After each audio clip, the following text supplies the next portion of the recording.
datang ke negeri di bawah bayu. Yeah, okay, hai, saya Apis Pasha. Okay, merupakan pengacara anda untuk rancangan membikin kita lagu. Okay, kebanyakan orang semua tanya, siapakah penyanyi itu, lagu apakah itu?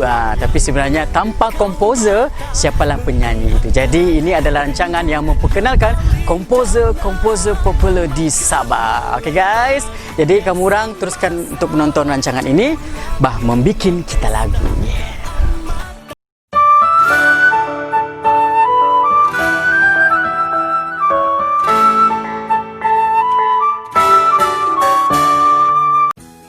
Assalamualaikum, bersama dengan saya Apis Pasha, tentu dalam rancangan membikin kita lagu. Kali ini adalah episod yang ke-10 dan kami membawa dan memperkenalkan komposer daripada Tenom, iaitu Manja Osman.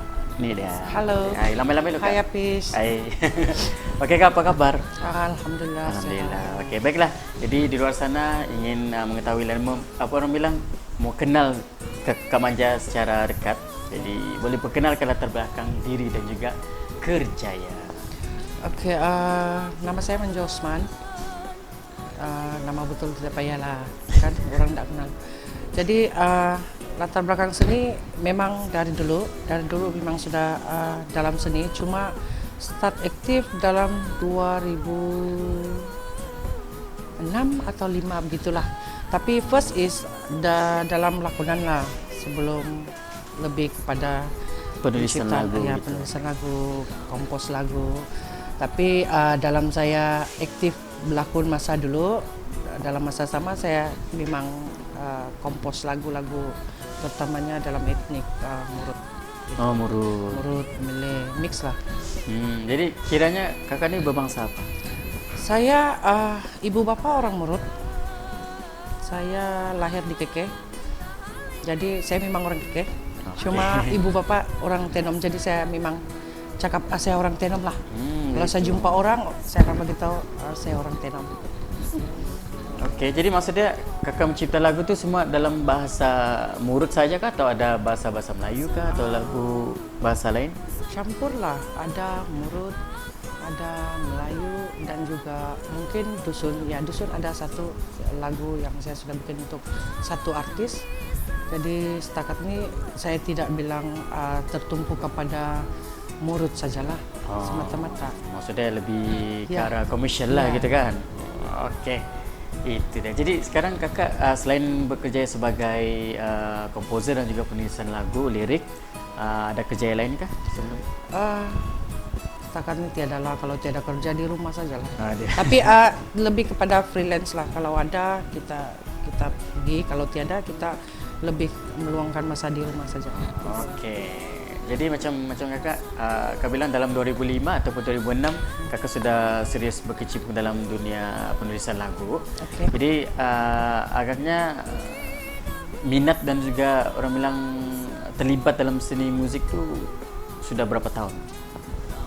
Mungkin darah seni daripada keluarga, sebab keluarga memang orang seni semua. Jadi saya seumur sekolah rendah sudah aktif, tapi di sekolah lah kita selalu buat teater, kita selalu buat pementasan. Jadi dari situ minat dalam seni ini bertambah-tambah lah sampai sekarang lah, beraktiviti, kemudian cari peluang yang ada, begitu saja. Bercabang lah kan, daripada orang bilang teater, lakonan, lepas tu pergi muzik, penulisan lagu, begitu lah tu. Okey, jadi macam kakak sendiri kan, Kak Manja, kenapa pilih bidang seni? Bidang seni mungkin sudah menjadi macam sebati dengan hidup ataupun seharian pun dalam seni, keluarga pun seni, selalu ada berkecimpung. Macam bila kita ada competition atau apa di masa dari kecil lah kan. Kalau di Tenom selalu kami join choir, kami join apa-apa program, dan dari situ saya rasa macam tidak boleh lari lah. Dari situlah saya rasa seni itu memang darah saya lah, begitu. Jadi kalau tidak diteruskan, kita tidak akan ada penyambung di masa akan datang. Ya, betul. Ya, kita tidak akan ada penyambung masa depan kalau tidak diteruskan. Okey, baiklah, nice Kak. Okey. Siapa pendorong utama kakak dalam dunia seni? First and last, family and friend lah.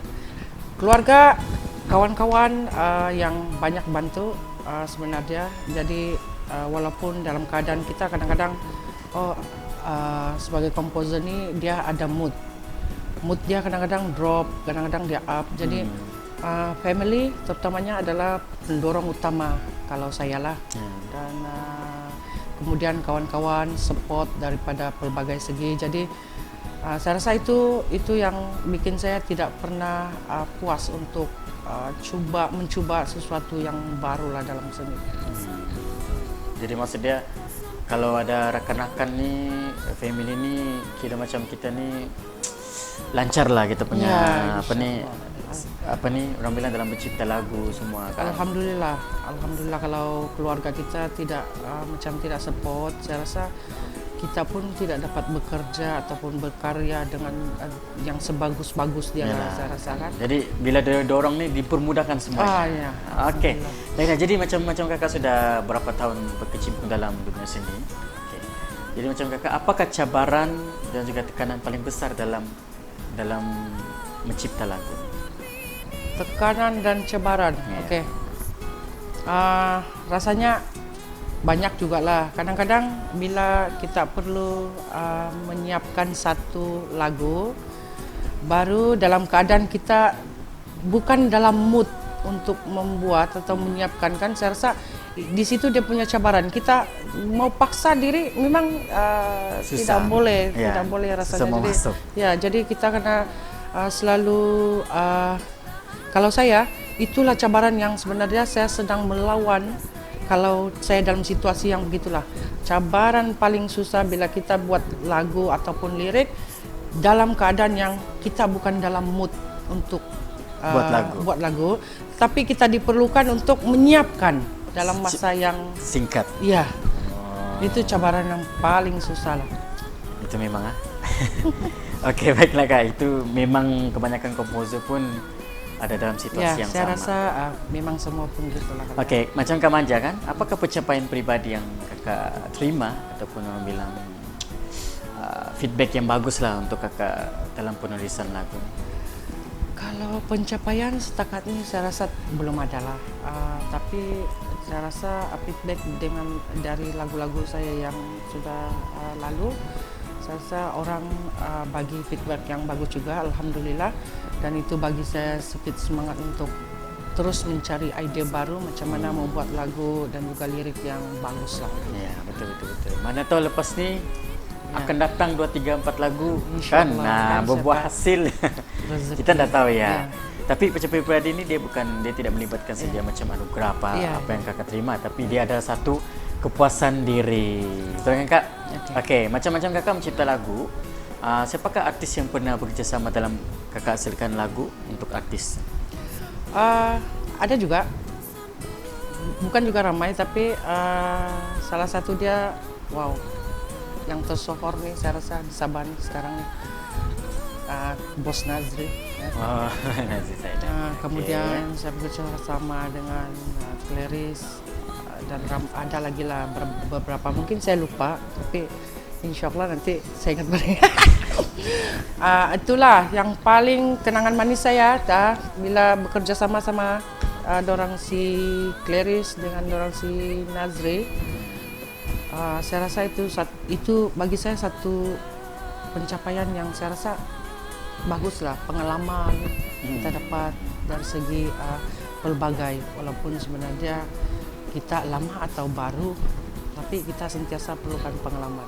Jadi pengalaman saya bersama dorang si Nazri dulu, dengan dorang si Clarice, dorang Adam, semua dorang si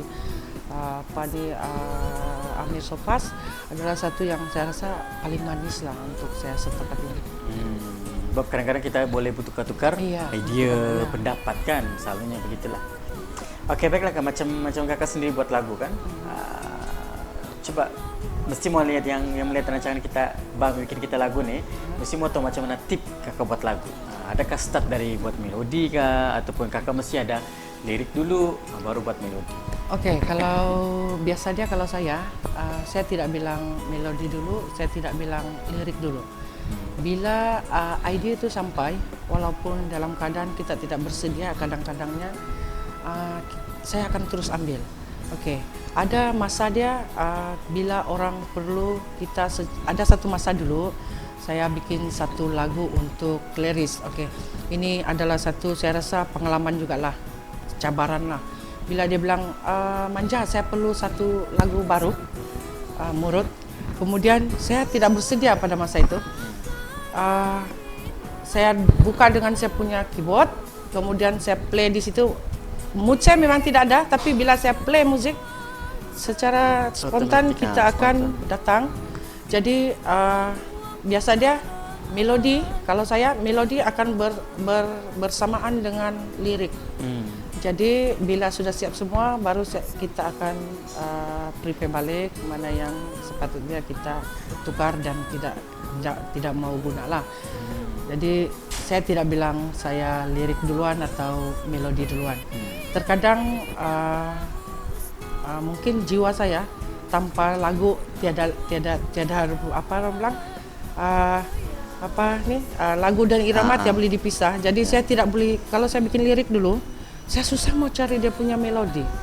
Jadi saya kena sambil nyanyi, sambil saya, walaupun kita masak, kadang kan kita bikin, wah ini datang melodi dengan lagu sekali. Jadi kita tidak perlu duduk memeningkan kepala, lepas itu menyakitkan minda kita untuk berpikir.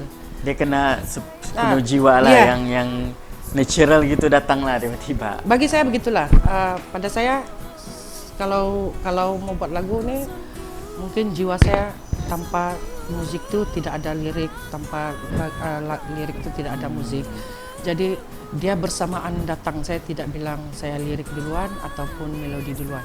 Sekiranya ada melodi sudah, saya coba untuk bagi lirik. Tapi sekiranya lirik duluan, saya akan bagi melodi secara berperingkat. Itu makan masalah memang. Ya, memang itu antara tips yang Kak Manja bagi untuk kita semua. Oke, baiklah. Jadi sekarang kakak dengar banyak lagu-lagu di luar sana yang orang bilang dia buat lagu aja terus meletup gitu kan. Satu lagu, padahal baru satu lagu, lepas itu terkenal.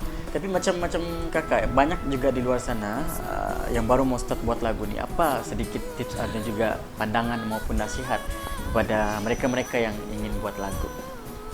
Alright, kalau saya tidaklah bilang nasihat kan, sebab saya sendiri pun masih sentiasa belajar. Tapi pandangan saya beginilah, bila kita mau buat lagu, biar dengan jiwa kita sekalian. Sebab kalau bilang buat lagu, semua orang boleh buat lagu, tapi bukan semua yang boleh buat dengan jiwa dia sendiri masuk dalam satu-satu lagu tu. Jadi kepada semua komposer baru yang sekarang macam Cendawan Tumbuh banyak buat lagu itu, ini kadang-kadang terus meletup gitu kan. Itu mungkin rezeki dorang, alhamdulillah. Tapi sekiranya mau meneruskan buat lagu ataupun lirik akan datang, pastikan, saya rasa ini pandangan saya sajalah ya, mungkin pandangan orang beza-beza, tidak sama. Jadi sekiranya kita ingin buat lagu, kalau boleh biar dengan jiwa kita, supaya setiap lagu yang kita bikin itu akan sampai kepada semua yang mendengar. Nah, masuk dalam jiwa di orang juga. So maksudnya bukan buat lagu ni yang cikai-cikai begitulah. Ya, gitulah. Jadi mesti melalui, ini adalah jiwa seorang komposer, ini mesti melalui jiwa dan perasaan. Baru masuk, betul. Itu pun kadang-kadang bila kita dengar lagu just, orang bilang hanya di telinga aja, tapi kadang-kadang ada lagu tu dah sampai di hati. Sebab jiwa dalam lagu tu kuat. Walaupun dia punya lirik hanya simple, tetapi kalau dia dibuat dengan jiwa, ada perasaan, ada hidup di situ, lagu tu akan jadi. Itulah saya rasa itulah kunci dia kenapa lagu kebanyakan terus meledak. Betul. Okey, jadi Kak, pengalaman manis Kakak sepanjang menjadi seorang komposer. Pengalaman manis pahit pun ada juga. Memang, tapi memang dalam rancangan ini memang pahit yang banyak.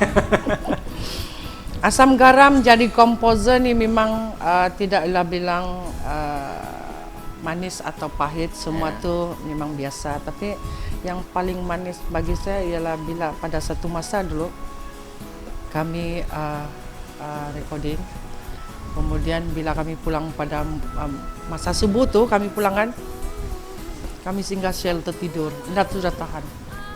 Saya rasa tidak tahu berapa jam kami tidur dalam kereta tu. Kami tidak sudah peduli bilang mungkin apa ni pencuri ke apa ke dalam kereta tu. Oleh kerana kita sudah terlena, mata tu tidak boleh sudah sambung drive. Jadi bila saya ingat balikan, saya rasa dalam hidup saya ini yang paling manis saya pernah. Saya tidak anggap dia pahit. Sebab kenapa? Setiap kalau kita anggap pahit, tidak ada kemanisan dalam hidup. Ya, betul. Mesti kita lalui yang begini dulu. Jadi bagi saya itu paling manis lah. Pulang rumah, kau memang semua sambung tidur. Kalau bujang. Itu antara pengalaman manis lah. Manis betul lah rasa dia. Tertidur dalam kereta tanpa apa-apa. Itu antara orang bilang kenangan-kenangan yang orang bilang biar kita orang bilang bersusah-susah dulu. Kenapa saya cakap kemudian, manis? Sebab benda tu, kenangan tu susah saya mau lupa. Ya, betul lah. Jadi saya tidak akan bilang okey yang pahit susah mau lupa, tidak. Saya akan anggap yang manis dan yang pahit itu memang kita tidak boleh senang mau lupa. Tapi pada saya sesuatu yang sweet, sesuatu yang memang tidak pernah kita terjadi. Dia hanya suddenly, tiba-tiba saja. Baru dengan orang yang memang kau, memang itu yang manis lah. Dia cakap lah. Oke Kak, sudah jawab semua soalan. Tapi memang kita punya apa nih hari ini, kita punya cerita hari ini memang dalam keadaan yang orang bilang ada gembira-gembira dan juga ada rasa pilu-pilu juga sebenarnya. Oke, tapi apa Kak? Jadi untuk rancangan Bah Membikin Kita Lagu, setiap komposer bila di akhir kita punya soalan tu, kita ada memberi orang bilang 3 envelope untuk Kakak membuat lagu secara spontan dan memilih salah satu jurnal yang Kakak pilih. Jadi diminta untuk Kakak membuat secara spontan lagu yang Kakak pilih. Jadi kena pilihlah, kita Kak ni ada pilih, ada warna merah jambu, ada warna biru dan juga warna hijau. Okey, saya akan pilih. Jadi kalau tekana yang memang betul-betul ni ampau di dalam ni. Okey, saya ambil warna biru karena saya memang suka warna biru. Okey, kita buka. Lepas Kakak setting di kamera ta. Kita buka berapa RM. Okey, jangan kamu susah. Hap. Apakah ada? Balada. Okey. Jadi Kakak sudah cabut balada. Ini adalah cabaran untuk seorang orang bilang komposer untuk membuat lagu secara spontan. Jadi kalau Kakak sudah bersedia, kita akan kira dalam 3, 2, 1. Red.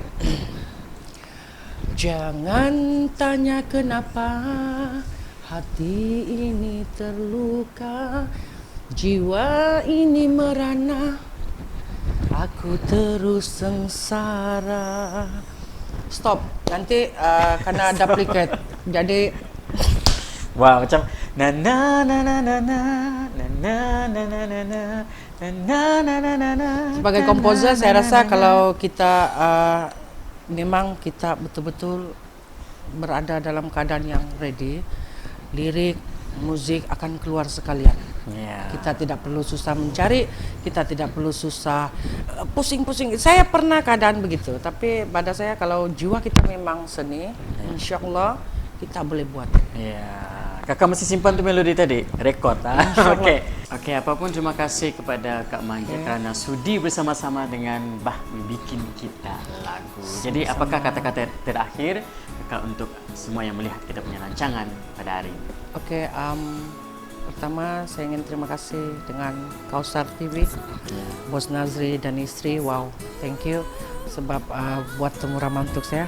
Dan terima kasih juga kepada Apis. Ya, mudah-mudahan kita semua sama-sama dimurahkan rezeki dalam seni ini, insya-Allah. Walaupun dalam keadaan sukar, kita senantiasa try kita punya yang terbaik. Dan kepada semua di luar situ yang ingin mau menceburi bidang seni ini, kita kena sebelum kita menceburi, kita kena dalami dulu, kita kena tanya dulu hati kita sebenarnya di mana sisi kita di dalam seni. Kemudian kita kena tanya sama ada kita mampu ataupun tidak membagikan masa kita dengan seni, dengan keluarga, dengan kerja, dan dengan kepelbagaian keperluan lain. Sekiranya kita bersedia untuk itu semua, artinya masuklah dalam seni. Okey, baiklah, saya bagi mewakili Kausar TV mengucapkan sekali lagi semoga kakak terus sukses dan insya-Allah boleh buat lagu lebih, orang bilang kalau bukan di Sabah aja tapi sampai di mana-mana. Insya-Allah. Amin. Okey, baiklah. Terima kasih sekali lagi dan sehingga kita berjumpa lagi dalam rancangan yang the next lagi. Jadi teruskan rancangan Bah Membikin Kita Lagu.